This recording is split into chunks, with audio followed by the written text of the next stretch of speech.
সৃষ্টি হয়।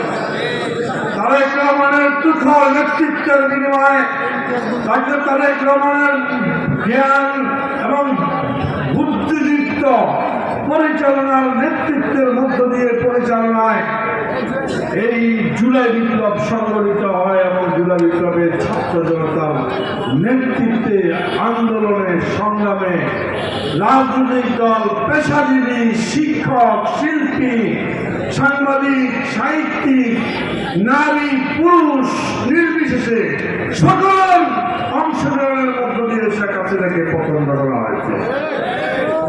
কারো বাবার একক কৃতিত্বে শেখ হাসিনার পতন হয় নাই। আজকে যারা শেখ হাসিনার পতনের কৃতিত্বের দাবি নিয়ে অন্তর্বর্তীকালীন ভাবে বিনা ভোটে দীর্ঘদিন ক্ষমতায় বসে থাকতে চান, তাদের এই স্বপ্ন দুরাশা।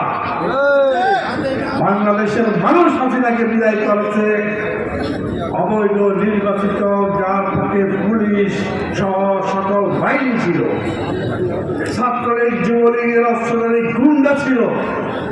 আপনাদের কাছে সেই সকল গুন্ডা ফান্ডাও নাই যে আপনারা টিকে থাকবেন।